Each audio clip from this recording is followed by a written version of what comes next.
आज हम इन भूगोल विषय से संबंधित है, यानी समय की गणना किस प्रकार की जाती है, यानी विश्व के संदर्भ में और भारत के संदर्भ में समय की गणना और भारत का जो समय कितना है, यानी भिन्न भिन्न स्थानों पर समय की गणना में अंतर क्यों आता है, उसके बारे में बातचीत करें।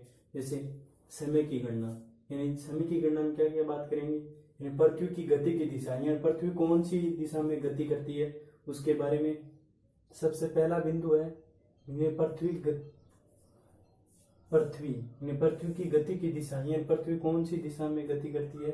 और दूसरा बिंदु है इसी में देशांतर रेखाएं, यानी देशांतर रेखाएं किसे कहते हैं और इनकी संख्या कितनी है, यानी कुल इनकी संख्या कितनी है। स्थानीय जो समय होता है, यानी लोकल टाइम किसे कहते हैं और इसको किस प्रकार ज्ञात करते हैं उसके बारे में। और प्रमाणिक समय स्टैंडर्ड टाइम और समय कटिबंध, यानी टाइम जोन कितने हैं विश्व में और इन टाइम जोन को क्यों विभाजित किया गया उसके बारे में। तो सबसे पहले बात करते हैं पृथ्वी।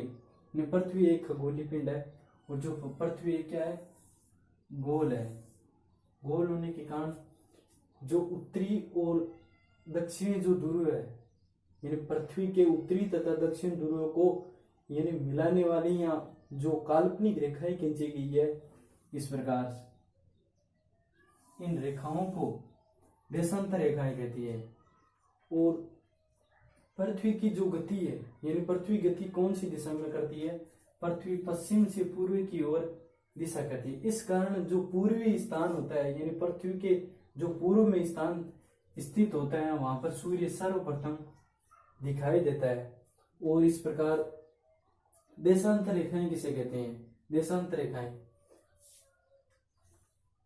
पृथ्वी के उत्तरी ध्रुव से दक्षिण ध्रुव को मिलाने वाली जो काल्पनिक रेखाएं खींची गई है, यानी ग्लोब पर, पृथ्वी पर नहीं ग्लोब पर जो काल्पनिक रेखाएं खींची गई हैं उनको देशांतर रेखाएं कहती हैं। जैसे यानी परिभाषा, पृथ्वी के उत्तरी तथा दक्षिणी ध्रुव को मिलाने वाली काल्पनिक रेखाओं को इन देशांतर रेखा कहते हैं। इनकी संख्या 360 होती है। 360 कैसे होती है, क्योंकि पृथ्वी 24 घंटों में या एक दिन में 360 डिग्री घूर्णन करती है या घूमती है। अगर 1 घंटे में देखें तो 1 घंटे में कितना डिग्री घूमती है, 1 घंटे में 15 डिग्री पृथ्वी घूमती है। और अगर देशांतर के बारे में बात करें, यानी एक देशांतर में कितना टाइम लगता है, एक देशांतर को पार करने में 4 मिनट का समय लगता है। और अब जैसे इस टाइम को या इस देशांतर को किस प्रकार हम समझे, उसके बारे में हम समझने के लिए यानी भारत का उदाहरण, भारत के मद्रास शहर का उदाहरण है। यानी मद्रास शहर है जो दक्षिण भारत का शहर है, जो तमिलनाडु की यानी चेन्नई जो वर्तमान राजधानी है, उस वर्तमान राजधानी का पुराना नाम है मद्रास, जो पूर्व दिशा में स्थित है, यानी भारत के पूर्व दिशा में स्थित है। और मद्रास का कोई स्थान है, यानी हमने माना है कि ए स्थान है, ए स्थान मद्रास के 80 डिग्री पूर्वी दिशा में स्थित है। और वहां पर सूर्य के यानी सुबह के 6 बजे हैं, यानी प्रातःकालीन 6 बजे हैं। और बी स्थान है जो किस दिशा में स्थित है, पश्चिमी दिशा में स्थित है। पश्चिमी दिशा में स्थित होने के कारण वहां का देशांतर मान कितना है, 65 डिग्री। तो बताइए बी स्थान वाले जो पश्चिमी दिशा में स्थित है, वहां पर सूर्योदय या वहां का समय कितना होगा। इस प्रकार इसको ज्ञात करने के लिए हमें पता होना चाहिए एक डिग्री देशांतर को पार करने में कितना टाइम लगता है। और जैसे 80 डिग्री है, 80 में से 65 घटा दिए, यानी 80 डिग्री में से 65 डिग्री घटा दिए तो पीछे बचे 15 डिग्री। और 15 डिग्री में कितना टाइम लगता है, यानी 15 डिग्री में 1 घंटा लगता है। 1 घंटा लगता है तो 1 घंटा कहाँ लगता है, 1 घंटा पश्चिमी दिशा में, यानी यहाँ पे 6 बजे हैं तो यहाँ पे 6 पूर्वी दिशा में 6 बजे हैं तो पश्चिमी दिशा में 5 बजेंगे। 6 - 1 बराबर 5 बजेंगे। कब के बजेंगे, सुबह के। इसी प्रकार किसी यानी स्थानीय जो समय होता है यानी लोकल टाइम, वो किस प्रकार ज्ञात करती है। ये स्थानीय समय किसे कहते हैं। इन स्थानीय समय जो किसी स्थान विशेष के लिए अपने देशांतर के अनुसार, यानी किसी स्थान विशेष के लिए अपने देशांतर, यानी देशांतर जो रेखाएं हैं वो देशांतर रेखाओं पर स्थित जो देश होता है वो अपने देशांतर के अनुसार वहां का अपना यानी समय मान लेते हैं, या उनके अनुसार ही अपना टाइम मान लेते हैं, उनको लोकल टाइम कहते हैं। और लोकल टाइम अगर उत्तरी और दक्षिणी देखे, यानी सूर्य की ऊंचाई के आधार पर हम ज्ञात करते हैं। यानी उत्तरी तथा दक्षिण देखे अगर सूर्य या मध्याह्न तो दोनों का समय सेम रहेगा। और जैसे प्रमाणिक समय, ये पहले बात करें प्रमाणिक समय किसे कहते हैं, यानी किसी स्थान विशेष का समय जो संपूर्ण देश में माना जाए। यानी कोई भी स्थान है जैसे भारत है, किसी स्थान विशेष का समय जो संपूर्ण देश को में माना जाए, यानी कोई भी देश है उस विशेष समय के लिए, यानी कोई भी स्थान है उस विशेष समय का, जैसे 82.5 डिग्री है जो संपूर्ण देश के लिए समय माना गया है। और इस 82 डिग्री पूर्वी देशांतर रेखाओं के माध्यम से ही संपूर्ण देश में टाइम सेम रहता है। जैसे भारत के दक्षिण ध्रुव में यानी दक्षिण क्षेत्र में 6 बजे है तो उत्तरी क्षेत्र में भी 6 बजेंगे। इस प्रकार यानी विशेष समय का जो संपूर्ण देश में मान लेते हैं उसे क्या कहते हैं, प्रमाणिक समय।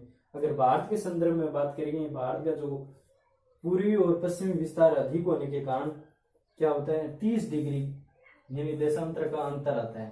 30 डिग्री देशांतर मतलब 30 × 4, यानी एक डिग्री देशांतर को पार करने में 4 मिनट लगता है, इसलिए 30 × 4 करके 120 मिनट का अंतर आता है, अर्थात 2 घंटे का अंतर है। यानी पूर्वी क्षेत्र में सूर्योदय 2 घंटे पहले उदय होता है, और पश्चिमी जो क्षेत्र है जैसे राजस्थान का जैसलमेर है वो सबसे अंत में सूर्योदय होता है, वहां पर 2 घंटे के पश्चात। यानी पूर्वी जो क्षेत्र है वहां पर 2 घंटे पहले, और पश्चिमी क्षेत्र में 2 घंटे बाद में सूर्योदय होता है। और जो भारत में सूर्योदय सबसे पहले किस स्थान पर होता है, अरुणाचल प्रदेश में होता है सूर्योदय सर्वप्रथम होता है, यानी सूर्य सर्वप्रथम दिखाई देता है, और जैसलमेर में सबसे अंत में दिखता है। और जो भारत का प्रमाणिक समय माना गया है वो कौन सी, एक 82.5 डिग्री पूर्वी देशांतर को माना गया है, जो इलाहाबाद के नैनी नामक स्थान से होकर।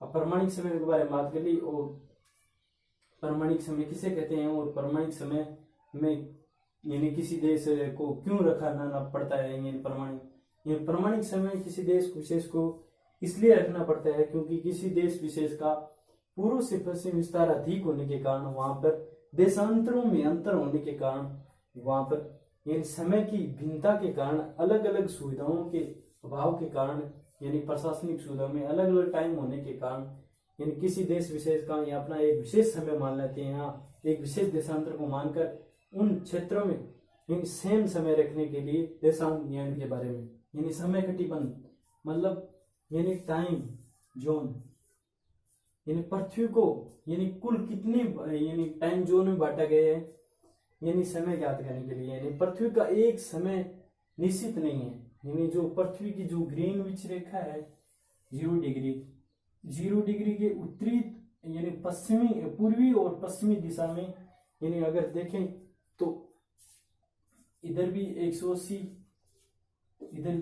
डिग्री देशांतर रेखाएं हैं, जो समान है वो कुल 360 है। देखिए तो यानी टाइम जोन में क्यों बांटा गया, क्योंकि जो विश्व के जो अंतरराष्ट्रीय जहाज यानी मार्गों से प्रभावित होने वाले जो समुद्री जहाज थे, उन जहाजों को अलग अलग स्थानीय समय यानी याद रखने के लिए कठिनाई होने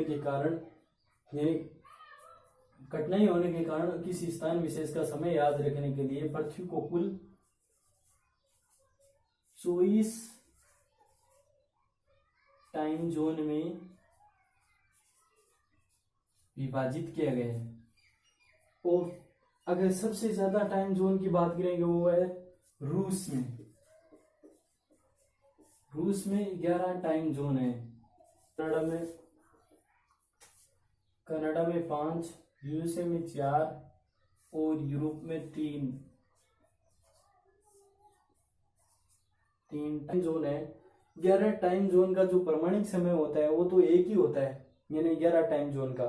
लेकिन इन टाइम जोनों के मध्य यानी इन स्थानों के मध्य स्थित जो स्थान होते हैं उन स्थानों के मध्य एक ही घंटे का अंतर पाया जाता है। यानी सभी जो या यूएसए में जो 4 है, कनाडा में 5 है, 24 टाइम जोन में बांटा गया है। और सर्वाधिक जो टाइम जोन है रूस में है, क्योंकि रूस का विस्तार यानी रूस विश्व में सर्व, इस कारण रूस के जो देश है उन देशों का समय या प्रमाणिक समय एक रखने के लिए 11 टाइम जोन में यानी विभक्त किया गया है, यहाँ विभाजित किया गया है। इस प्रकार विश्व में कुल टाइम 24 टाइम जोन है और इन टाइम जोनों को समय के टिबंध के नाम से जाना जाता है।